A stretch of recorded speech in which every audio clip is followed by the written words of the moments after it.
everybody, and welcome back to another episode of The Male Perspective. I am your host, Lana Reid, and today on this day, I have the pleasure of sitting down with a gentleman by the name of Keith Sykes. He is the current Vice Polemarch of the Columbia, Maryland chapter of Kappa Alpha Psi Fraternity, Incorporated. And I'm so excited, looking forward to hearing more about his fraternity and the amazing work that they are doing there in his area and beyond. But first and foremost, as I always do, sir, I take a quick moment to pause, say thank you to you for making time for me today. Time is a gift. Once we give it, we cannot get it back. So I truly appreciate you setting aside this time in your day to sit down and chat with me. And with that, sir, welcome to the show. Thank you so very much. And thank you for giving me the opportunity. It came across our website that we were interested in talking to a member of Kappa Alpha Psi. I did not send you an email. I called. Yes, you did. Immediately. Look forward to the opportunity. It's been my absolute pleasure meeting you and talking to you. So I'm looking forward to the conversation, and thank you. Thank you. Oh, yes, you call. And I want to say that it's so unusual in today's world. He actually called. I was like, oh, he wants to talk. You know, I'm so used to text the email, but that's just the gentlemanly, distinguished men of Kappa. Yes. So, well, as we get started, no pressure, no stress, Mr. Sykes, but you are the lead-in, the very first of this series of men of Kappa Alpha Psi that I will be doing. So, you know, a little pressure on you, okay? Low pressure. Low pressure. Pressure makes balance. Good. That's right. So as we get started, I was wondering, because you are leading us into this, could you give us like a quick rundown on the history of Kappa Alpha Psi as a whole, and then lead into the history of your chapter? The history of Kappa Alpha Psi as a whole, if no one's had an opportunity to Google or do their research, Kappa Alpha Psi Fraternity Incorporated was founded on Thursday, January 5th of 1911 at Indiana University, a predominantly white university, by 10 young men who saw a need, who saw an opportunity, who saw a void by the African-American students that were allowed to attend that predominantly white university, to come together, 10 great men, 10 founders, 10 leaders who saw fit to collectively come together with an ideal of achievement in every field of human endeavor. In anything and everything that we do, that is the basis of my fraternity. That is why I love Kappa so much. They wanted to make sure that we had an opportunity in this world to promote ourselves, to promote achievement, to uplift our community, to reach back and bring others along with us on that journey. So that is my definition of Kappa Alpha Psi Fraternity. That is my want, wish, and desire for anyone that's interested in becoming a member of my great organization. Awesome. And your particular alumni chapter, when did you guys get chartered and started? The Columbia, Maryland Alumni Chapter will be celebrating 50 years in 2024. Yes. Yes, November of 1974, the chapter was chartered in Columbia, Maryland. It was the Kappas of Columbia, 22 charter brothers, and 22? We still have 6 of them that are still with us. 6 of them are still active, 6 of them that attend meetings, 6 we have them that correct us. Oh. It's like, no, brother, you're not supposed to do that.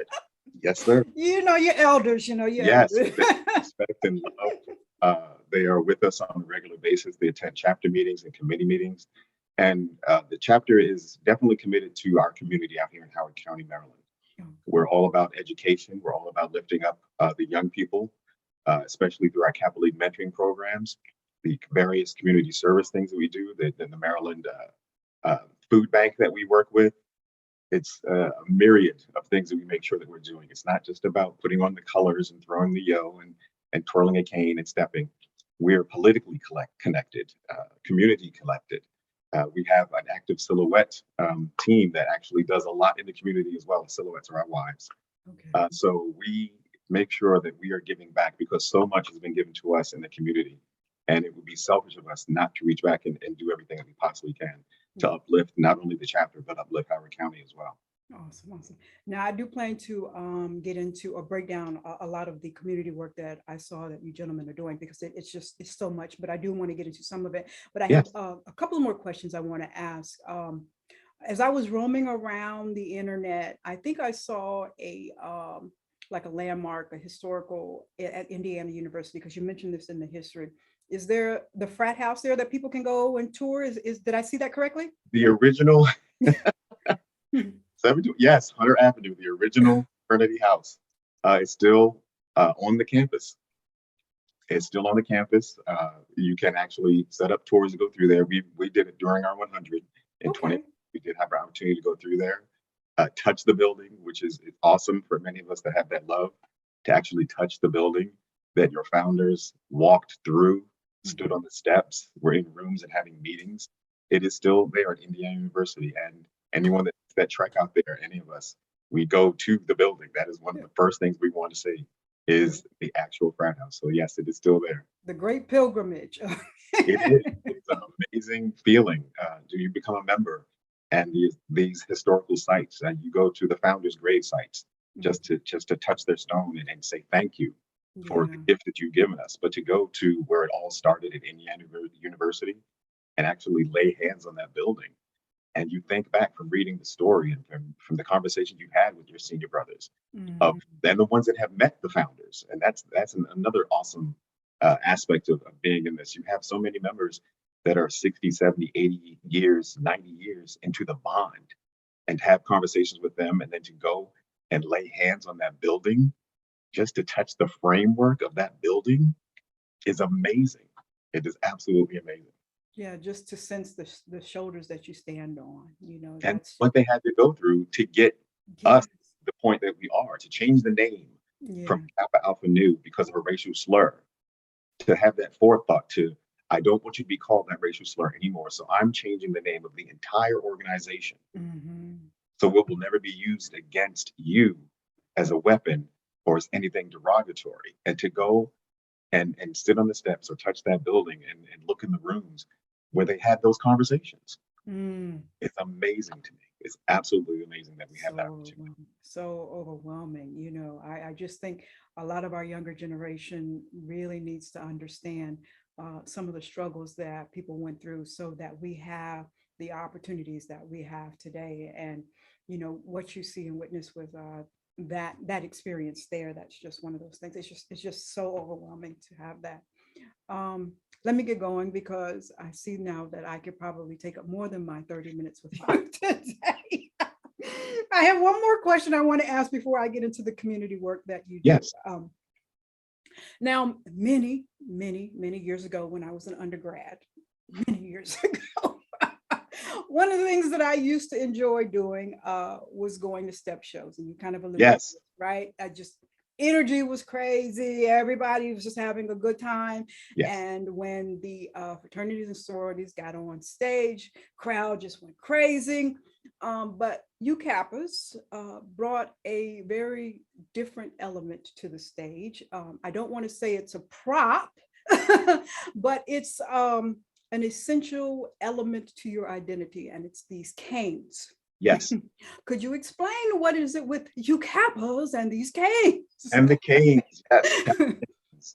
The history for the Kappa cane, as being a distinguished gentleman, which we consider ourselves, and our founders were distinguished gentlemen. In order to pay respect to them, one of the things that we did, we started to pick up a cane and use it not only as a prop, but you see very well-dressed gentlemen in their tuxedos and top hats.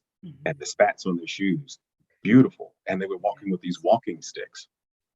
And one of our founders walked with a walking stick. So to pay homage to our founders and to our heritage, and because we are gentlemen, we started to pick up canes. And we would use them in our shows. We'd walk around on campus in our back pockets on the left side. And yes, a cane is very essential to a member of Kappa Alpha Psi. Yes. Really symbolic. Gift them to your big brothers. You gift them to your new members. You hang them on walls as displays. And it harkens back again to being that distinguished gentleman, being everything that our founders taught us to be and told us that we should be and how we should carry ourselves. There's a religious significance behind it as well. I don't want to too much into it, but and there's esoteric significance to us as well. But a Kappa cane is extremely essential. We tap them on our arms and our chests. We have them in the back windows of our car. Yes. A member of Kappa, if you're not a member, please don't touch my cane. don't, don't touch my cane. I don't know you. I don't know you like that. Don't touch my cane. Don't do that. That used to be my my go-to tease comment in undergrad was, don't drop your cane, don't drop your cane. Yeah. So my question is, and for those who have not seen it in action, when you cross, is it like a five-hour class or something like that? Because Stepping and twirling a cane is definitely a process that you have to learn. Yes. And your big brothers make sure that you have an allotted amount of time to learn. When you're going undergraduate, they call it being online. You go undergraduate, there's information that you have to learn in a short amount of time. Twirling a cane is one of those. You have to learn how to wrap a cane, the significance behind the colors, how you twirl a cane, how you pass it through your legs, twirl it on 2 fingers.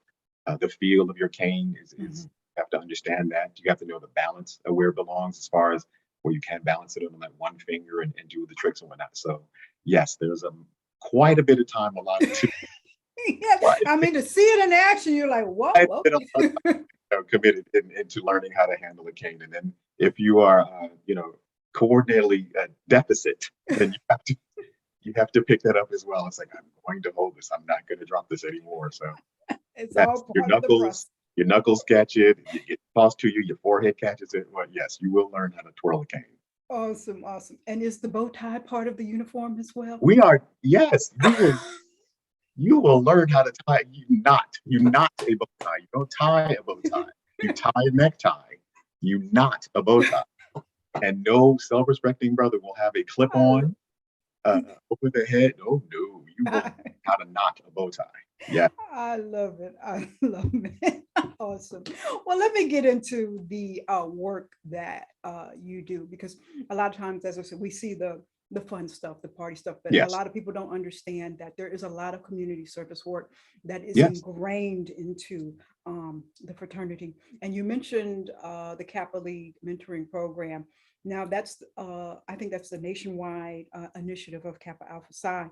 Yes. Your chapter in particular, what components have you incorporated, and kind of explain like what age brackets do you serve and what's that program all about? Oh God, the Kappa League mentoring program. I had the opportunity to be the Kappa League coordinator, Kappa League co-chair for 6 years in my fraternal life in this chapter. Kappa League Guide Rights is a national program that started in our chapter in California. Okay. It's for our young men ages grades through 6 through 12. Okay. Guide Right and Kappa League. So your younger ones go into Guide Right and your older ones go into Kappa League. Okay. It's an amazing program because there's so much that has been taken away from our young men as far as school is concerned. There are 7 phases that they must go through, and competition and education. We do how to write a resume, how to have an interview. Okay. Myself personally, what our chapter did, dress the way you wish to be addressed. We took these young men out to Macy's so they could see how it was to be fitted for a suit, how to put on a shirt and tie and match your socks and things of that nature. And the Macy's out here took it one step further, and they gifted the suits that these young men tried it on. In 2019, it was the most amazing thing. It was a blessing. I went to the store at the time. I went to the store to talk to the general manager. We'll have a young group of Black males here. They will be supervised. I just didn't want them to be harassed and looked at and things like that. Large groups, Black and brown folks, we tend to get side-eye. I just wanted to speak to the manager to let them know who I am. We'll be bringing our young men in, and this is what we'd like to do. She took it a step further. She cordoned off the men's department, gave us our own personal fitter, and we went through, we sized them up and picked out ties and picked out socks. And after all was said and done, it was like, well, they have to take their suits with them. And I'm looking at it, I was like, well, we didn't purchase anything. She's like, no, we would like these young men to have their suits and know what it is it was the most amazing feeling. Yes. And all I wanted them to do was to feel comfortable in their own skin. That's all of us asked for, that one thing, just feel comfortable in your own skin. But they gave us the suits. And it was kind of emotional for Yeah. someone to extend themselves beyond what I was just trying to do. Yeah. We teach them how to cook. I myself have taught these young men how to make 3-course meals, and they have to come and etiquette train. You have to set the table, and we invite their families over, their moms and dads, and you will sit down and you will explain to your parents what it is that you prepared. I make Okay. sure they make a very simple dessert dish in front of their parents. Those things are taken out of school. Home ec is taken out of schools now. Yeah. I had to learn how to cook. We partnered with local mechanics and Jiffy Lube out here because not only at 15 and 9 months do they have to drive a car, they have that responsibility, but they should also know how to do basic maintenance on a car. How do you check the pressure in the tire? How do Yeah. you decide that the gas tank is if you're sitting in your car looking at the dashboard, where there's a little tiny arrow on the dashboard right next to the gas tank that tells you where it is? But all those things is not taught anymore because automotive is taken out of school. Mm-hmm. Tech is taken out of school. So with our program, we try to instill in things that they were no longer exposed to, that Life they didn't have an skills. opportunity to be around. Yeah. And it's been amazing. Like I said, for the past 6 years, I've seen so many of them graduate from high school. We offer scholarships, gone off to college, and then in turn, they become members of the fraternity. So it's a full circle thing for me. It's been amazing just to see them grow and come back and say thank you. Yeah. Because of you, I know how to shake someone's hand. Because of you, I know how to do a presentation. Because of you, I know what 𝗪𝗡𝗪 is, and I can sit down and discuss the various meals. Taking them to the grocery store is a simple thing. To go to a grocery store. No one ever taught me how to go to a grocery store. I had to learn that as I became 19, 20, 20 years old. Yeah. But go to the grocery store and pick out fresh fruit, to reach all the way in the back of the refrigerated area to get the ones that has the best, freshest state, Yes. oldest, to read a label to know what the nutritional is there. I can have 6 chips. I have to make sure I'm watching the sodium that's in there and the cholesterol, the things of that nature. They weren't taught any of that. Yeah. But to give them that information because they'll be going off to college is amazing to me. Yes, indeed. Yes, paying it forward, teaching the younger generation the stuff that we didn't have is so important. Now, is that a like a year-round program that you guys run, or is it? It is a year-round program, and we actually have Kappa Camp as well. Summertime is an alternative for parents as far as putting them in regular camps. We have Kappa Camp. We take them out to the woods, like a 4-H program. I'm from New York, so everything was 4-H.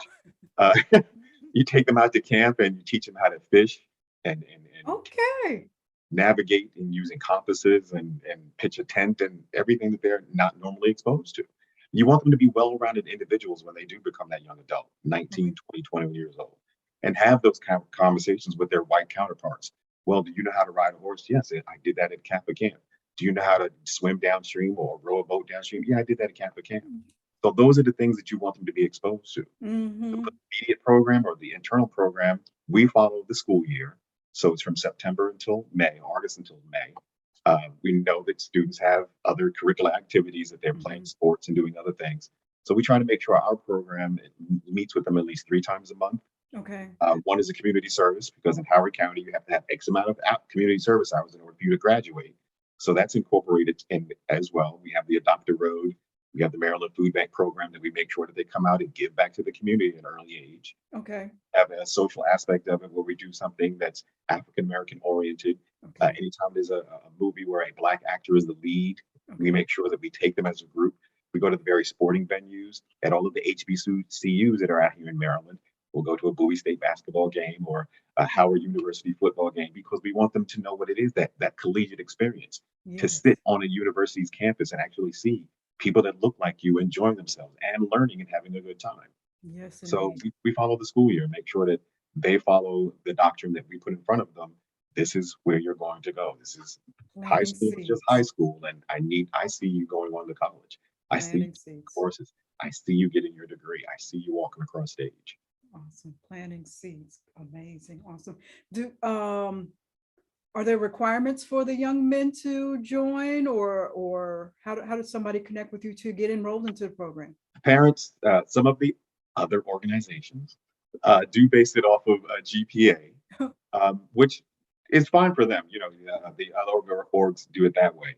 We feel that the need is not for the ones that are already achieving, Okay. the ones that we need to pull up and bring them to that level Okay. that are achieving. Okay. We need you to show up. We ask the first question when they show up, disheveled, and the hat is pulled down and the hood is on. It's like, are you here by choice and by force? And the majority of times it's by force. Mom has brought them in and I want you to attend this meeting. But after the second or third meeting, when you're talking to them, not at them, nobody wants to be talked at. When you're talking to them and have that conversation, they see the value behind it. So we can be found in our church groups. You can go onto our websites. You can follow us on IG and definitely reach out. And we'll have a conversation with that young man. You'll fill out an application of registration. There is a 500-word essay that they do have to write on what they believe achievement means to them. Okay. And we review it as a panel, not just the chapter brothers, but current members of the Kappa League have the responsibility of reviewing their applications also, because they're going to be part of that group. They're going to be brought into your space. So you have to feel comfortable and take some responsibility of who actually you're letting in as well that needs that mentoring. I like that. So you have the opportunity to touch some lives of some young folks that society has considered undesirable and totally shift the course of their life. We all need something at some point, and majority of times it's just an opportunity. True. Now, I saw that you gentlemen were very bold and took on the task of taking some young people, some very young people, on a college tour to Morgan State. You partnered with an elementary school. Did you guys survive? No extra gray hair? And was that a one-time deal or what? Longfellow Elementary School. You have to love your elementary school children. I'm the father of 3 adults, so I do remember 5, 6, 7, 8. Yes. Yes, we did take a group of young men out to Morgan State University. Okay. To put, as you said, that seed early on. Many of them come from single family homes, and we applaud those single family homes, those mothers who are dual role in families. And we know the struggle and we understand the struggle. So we have partnered with Longfellow Elementary School, a brother by the name of Marcus Jackson, who actually heads it up. He's one of our chapter brothers. Had the idea that we need to take them on campus so they can see what it means to actually go to college. They'll go through middle school, they'll go through high school, but take them so they actually see a campus, so they can see themselves walking around on campus in an academic atmosphere, sitting in a lecture hall, going to the campus store, the bookstore, going on the field and seeing the emblems and the symbols and the cheering, and seeing other students walking around with knapsacks on, excited going to class. Some of them have pajamas on, but yeah. No. We're not gonna get that. You want to expose them to that. You want them to see themselves in that atmosphere. You want them to have that vision. Well, this college is in my backyard. I live in Maryland. I can apply for this university. I could attend this university because there's other Black and brown girls and boys that are here just like me. You just want to give them the opportunity. So we survived all 10 toes and fingers. We counted heads getting off the bus and getting on the bus. And yes, and the parents they appreciated their time off. Mom and dad. So, but yes, we all made it through. You just see you guys now like, okay, how much more time do we have? Yes. Okay. Now let's move into the bigger kids here. One of the programs I saw that you have there in your particular chapter, I'm not sure if it's a nationwide initiative, but I think it's phenomenal. It probably needs to be on a larger scale, is GLAD, Greeks Learning to Avoid Debt. Was that a one-day workshop, or is that something that's ongoing? That is something that is ongoing. You get to college and they give you an application for a credit card. Yes. Hit the jackpot. And you spend. You're at the bookstore, you're at the convenience store, you're over here, you're buying this, and you bought a sweatshirt, and you bought and you get the bill and it's $5,000. It's like I only swiped it 4 times. What do you mean $5,000? It's a learning experience, and we make sure that, especially with so many of our brothers that are in that field, accounting, finance, banking, the fraternity saw and trained individuals money, about banking, how to spend money, your credit score. What does it mean to have good credit? What does it mean to make sure that you're checking your account on a routine and regular basis? What does it mean to save money? What does it mean to have a job and make sure that you cycle off your money? 10% goes to church, praise them. 10% goes to church, and pay yourself We had to teach individuals how to pay yourself, not pay your bills, pay yourself. Yes. How much of your check are you going to pay for yourself first? Take care of your bills? Yes. Take care of your debt? Yes. But are you putting money aside to pay yourself? Yeah. So that national program is set to make sure that not only some of our undergraduate brothers who are getting out of school, but those younger individuals who have those summertime jobs. My first $100 and buy me a pair of J's. Really? That you'll wear one or two times, and the first time somebody steps on it, you're gonna lose your mind. You just $150 on a sneaker. Thank you. So, but those are the conversations that we have to have, and that's one of the things that the program is set to, is to make sure that we're educating not only ourselves, because you do have some adults that are not cognizant or aware of what a CD is and how to save money and how to invest in cryptocurrency. So these are all the conversations that we try to have with current members, with undergraduates who are graduating, and with the younger set as well. Awesome. Because a lot of times we come out of these family structures where the adults feel like money business is just adult business, and we don't really teach, Correct. So we put these kids out into the world and they have zero experience with, how to balance a checkbook, how much goes for groceries, how much goes. So, that's a phenomenal program. Another thing that you guys are doing there in Columbia, Maryland is you have a program with fathers and sudden infant death, or? Yes.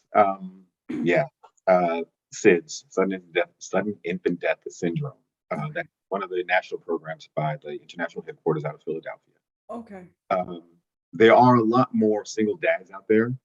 We do have to see a lot more fathers that are staying home, where the mother has the more successful career, because corporations are killing two birds with one stone. She's Black and a female, so they can check it off their boxes. So dads are opting actually to stay home with their children, and we applaud them. So to support what it is that they're doing, we make sure that we get doctors that are in the fraternity provide us information on how to, for the well-being of those infants. How do you best take care of a child? They're sleeping on their back, making sure nothing is in the crib. You don't have toys and things of that nature that they can actually put in their mouths or throats. We make sure that we are reading all of the recall information as well, as far as what's been recalled, as far as a stroller or a car seat and things of that nature. Something a lot of times that as a dad, you're not thinking about that, because you're thinking, well, I got to take care of the child. They can't fall. Let me get the formula. Let me feed them. They've changed a diaper. A lot of times, the last thing you're thinking about is everything else that's around that child, as far as the environment is concerned. So what we try to do is make sure that we're putting that information out to not only the chapter, but to our community as well. Because again, you have so many young parents, 19, 20, 21 years old, that are majority of the times they're kids themselves. So anything that you can do to help them along in that journey as far as parenthood, that's what we're going to do.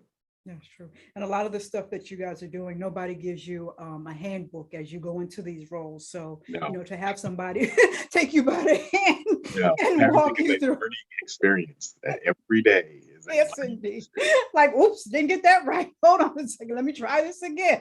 Absolutely. Well, your chapter has also partnered with a food bank, I believe it is. And I think you mentioned that with, let me see if I can get my memory right. Owen facility. What does that facility do? Owen Brown Community Centers. Okay. Yes, we have partnered with the Howard County Food Bank. Okay. The food bank accepts donations from various organizations, from grocery store chains, and food is donated to the manufacturers, and food is donated to them.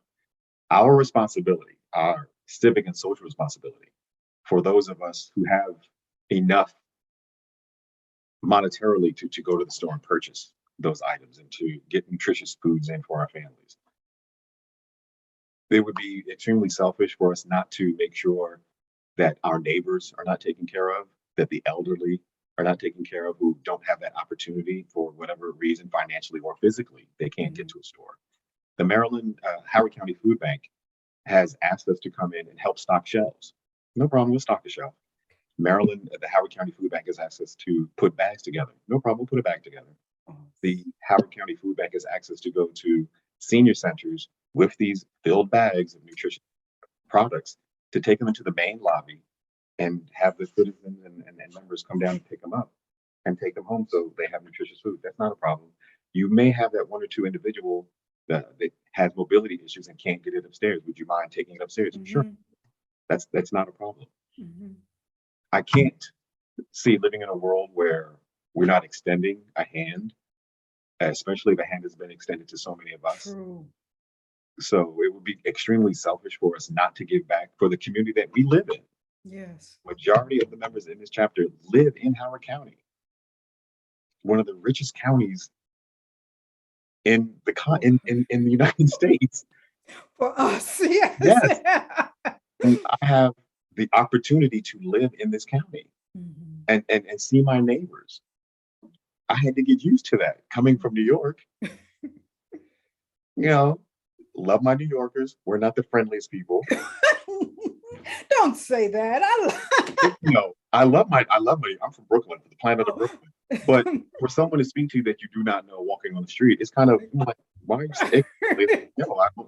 Like, so for me to come to Howard County and walk through the mall and then experience, hey, good morning, how you doing? And I'm looking at my girlfriend, my fiance at the time. I don't know them. Why are they talking to me? What do they Like, want? that's right. I was like, well, yo, it's like, but that's Howard County. Yeah. It's built on the community. It's built on giving back. It's built on extending a hand to someone. Yeah. I don't want anything from you, just to know how you're doing and extend that hand. Yeah. So when the food bank asked us to partner to stock shelves, sure. Yeah. Can you put a bag together? Yes. How many of my brothers do you need? Can you take it over to the community center? Sure. What day do you need us there? What time? Mm-hmm. You may have that one or two individuals, again, that can't take it upstairs. Can you help them? No problem. We got it. And it's never been a question. It's never, well, we don't have enough. We put it out on our group me or put it out in an email to the chapter. I need 5 brothers. 15 will show up. I need you between 4 and 7. We're there at 3:30. Awesome. It's a no-brainer. It's a Awesome. no-brainer. And I think that's something that people just really don't have a full understanding of. I mean, I don't know if they're just not seeing you guys out there, but you guys are cleaning streets. You're feeding the We are. seniors. But it just seems to be so unnoticed. And I'm like, didn't you see these people here with the shirt? And I'm like, it wouldn't happen unless they would. I mean, it's just so phenomenal the work that you guys are Well, doing. no, thank you for that. It's not. We don't do it for the gram. I know that was a big thing years ago. Are you doing it for the gram? No, we don't do it for the gram. Yes, we wear our colors. We have our hats on. We have our shirts on. People that ask us, well, what does that stand for? They're not really aware and cognizant of what Greek letters are. Yeah. The biggest thing is, you're in a fraternity. Isn't that something you did in college and you're still part of it? Yeah, it's a lifelong. It's a lifelong commitment. So yeah, I'm still part of my fraternity. To school for homecoming, things of that nature. But we don't do it for that. Mm-hmm. We do it because it's part of our responsibility. I live here. Yes. I live here. Our chapter was established here when 29 was one road in and one road out. So we've been ingrained in Howard County in Columbia for, again, 50 years. 50 years. I've had the opportunity, I will be blessed with 30 years in being a member myself. Okay. I've held every position in my chapter except Exchequer. It's not my money, so I don't want to tell you. But I've held every position. It's my community. This is where I live.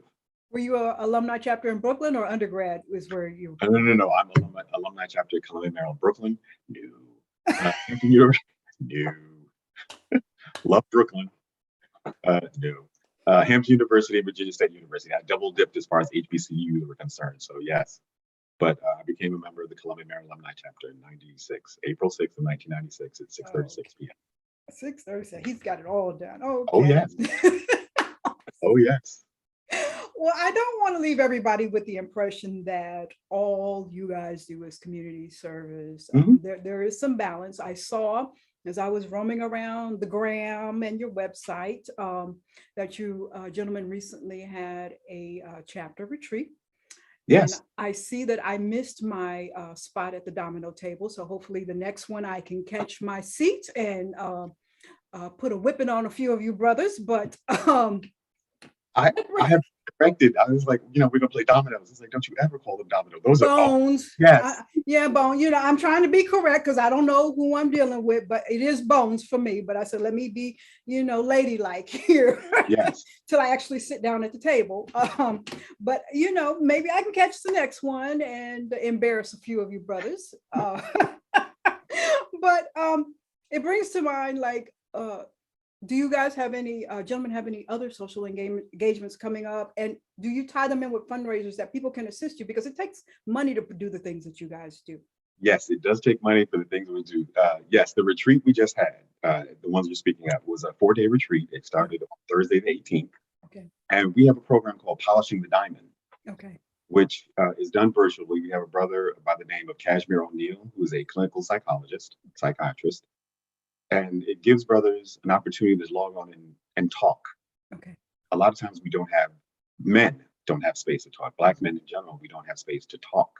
Okay. Brother, I'm hurting. Brother, I need. Brother, can you help me?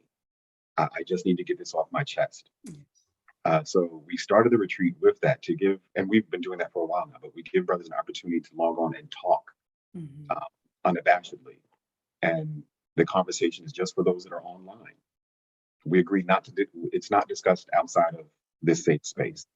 There's no forum, no back and forth. Well, did you know the brother so? Like, no, we're not doing that. We're here to support one another. So that was our Thursday. The Friday that you're speaking about is yes, that's game night. That's fellowship game night. Spades, trash talk. Poker, trash talk. My spot. Trash talk. Pinochle, trash talk. We had Jenga. We had a putting stage for the brothers who like golf, just to putt. Food, fellowship, music, just so we could connect with one another. Because the next day is all about business. But right now, let's just connect with one another. Let's talk and let's have a good time. A brother that you haven't seen in a while, your line brother who hasn't been to a meeting. Man, I need you to call me, and just fellowship. And you get there and just to be genuinely accepted, and you get the grip and you get the hug. You're like, bro, how you doing?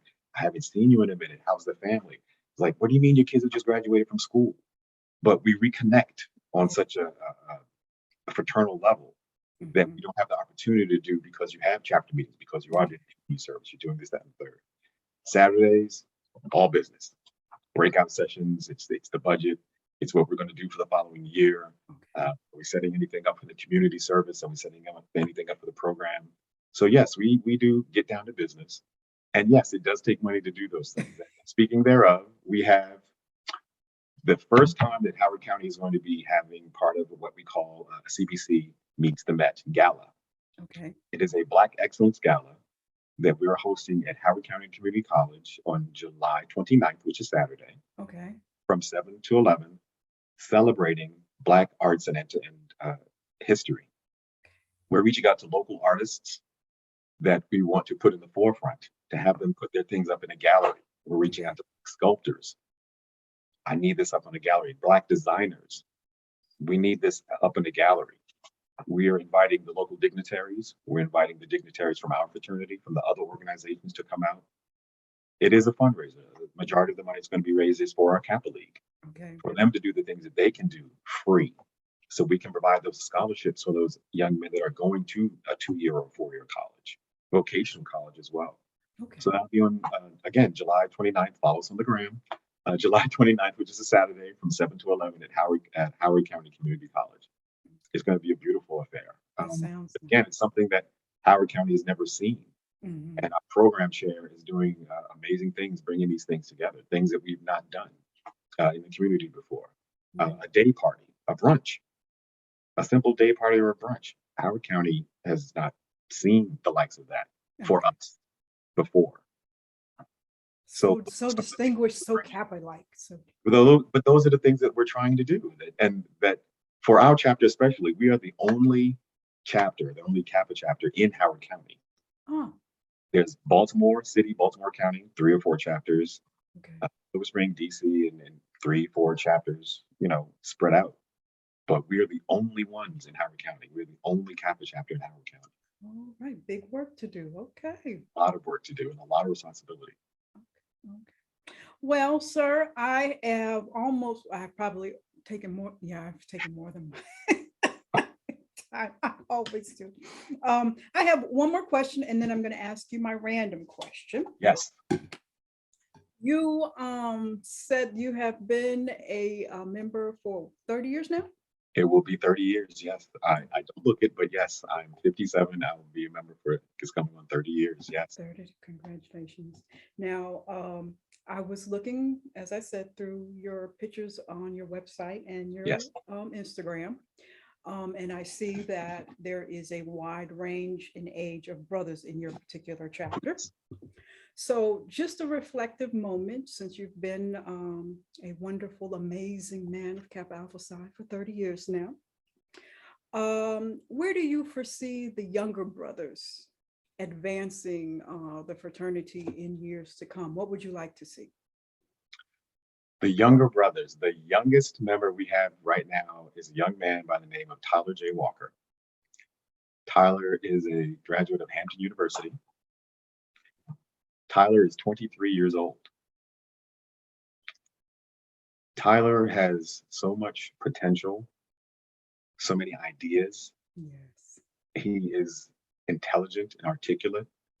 He is very hungry to learn. Tyler, I do see Tyler being a leader. I see 𝗙𝗘𝗏𝗧𝗨𝗥𝗘𝗗, who's in the chapter. He's a 2019 initiate, being a leader in the chapter. I see Michael Draper, who is a 2022 initiate of the chapter, being a leader because they are hungry. They want to know, they want to learn, they want to move. They are well aware of the traditions of the fraternity, of the chapter, and you don't want to lose any of those traditions because that's your foundation. Okay. But they have so much more knowledge than we do on how to bring things forward. Instagram. One of the younger brothers is in charge of Instagram. We don't want that responsibility. Give it to the other the younger brothers who are aware of social media, who do things like that, the movers and shakers. Yeah. Devion Foots, he's assistant exchequer, young man. He has the knowledge and the wherewithal as far as how to balance the books and make sure that the money is allocated properly and things of that nature. You have so many young brothers that want to move up. Our responsibility as an older brother to make sure that you give them what they need in order to move up. My chapter is blessed with having a 23-year-old, and I love this man dearly, and I'm sorry if I get emotional, Brigadier General George Price, who is the brother of opera singer Leontine Price, is a member of my chapter, who has been in the bond for 70 plus years. I can lay hands on this man at any time at a chapter meeting. Wow. Tyler, who is 23, who has less than 45 days like, with being a member, can lay hands on this man at a chapter meeting. So where I want them to be, at Tyler at 23, I want him to have 70 plus years in the bond. I want him to see, to grow, to experience, and then have those conversations that General Price has with me. I want Tyler to sit there at 70 plus years and have those conversations with the young who is at the age of 20 and has 45 days of being a member. Wow, awesome. So awesome. I'm just seeing Tyler kind of sit down next to Price and say, you know, I want to talk to you about cryptocurrency, and Price be like, what's this cryptocurrency you're talking about? But it's an opportunity for everybody to just grow and learn from each other. And I mean, just all of our history, just empower each other. History is not written in a book. All of our history is something that is tangible, that it's talked about, that's discussed.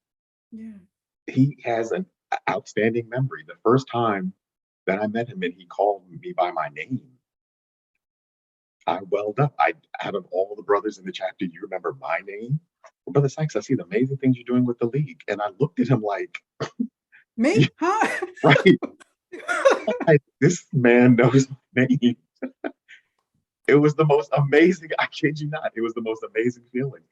And I've lost several mentors. Rufus F. Clancy was Eastern Province Polemarch. Love that man dearly. Dr. Bird, love that man dearly. Jesse Kinsler, love that man dearly. Because they took the time to make sure that I knew. They took the time to make sure that I learned, that I understood, that now that I'm an older brother, what my responsibility is. My responsibility is to the individuals that have come behind me, Mark Lee, Devion Foots, and Tyler, and oh God, Patrick and Ramil, and all of them that have come after me. Kurt Holmes, Cleveland Smith. There's so many young men that are now part of the organization that have come in after me. 𝗙𝗘𝗏𝗦, he's coming after me. These are my brothers. These are individuals that I love.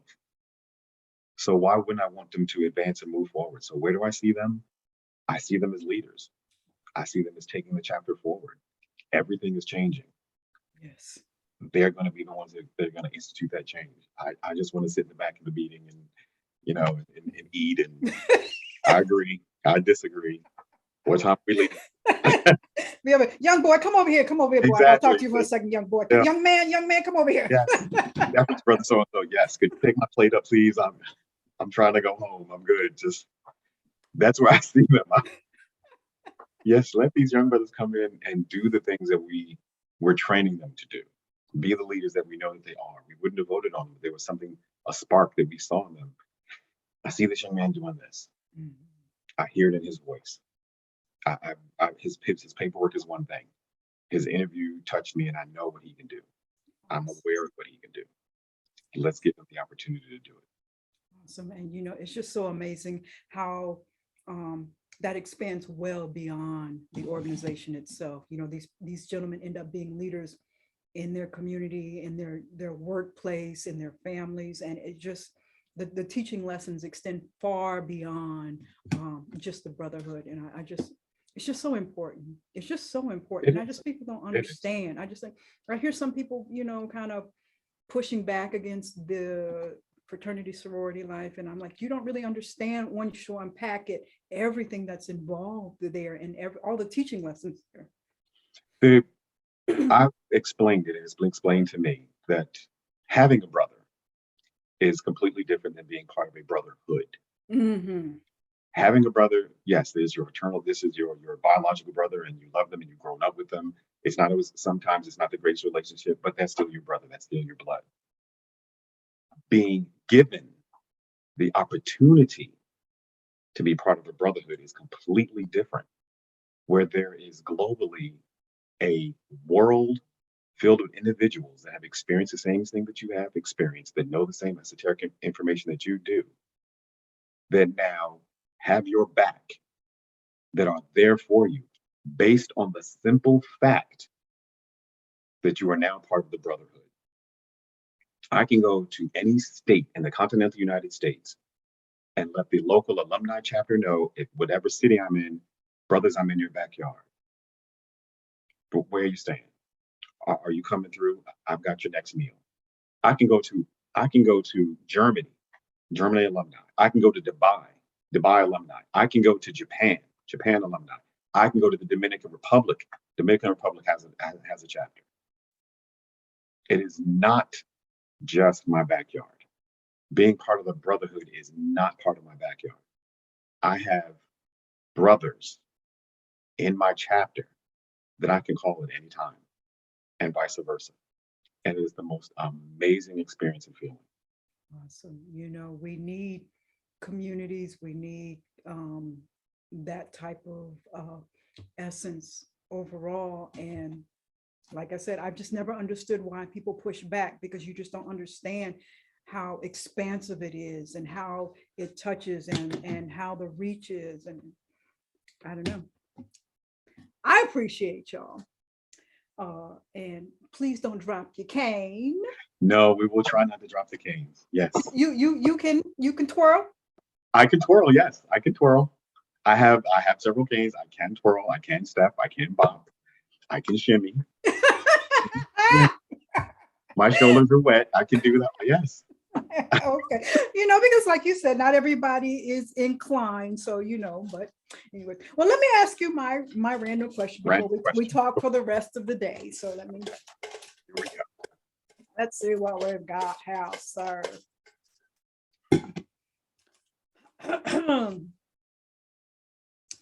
Well, let's see what we said. Well, let's see what the distinguished man says here. What superpower would you want to have? Oh God, what superpower would I want to have? We flying, we being invisible, No, ultimate knowledge, you know how things end. I don't want to know how things end. I like the surprise of it. Mm-hmm. Flying, as long as it's not Spirit Airlines, I'm good.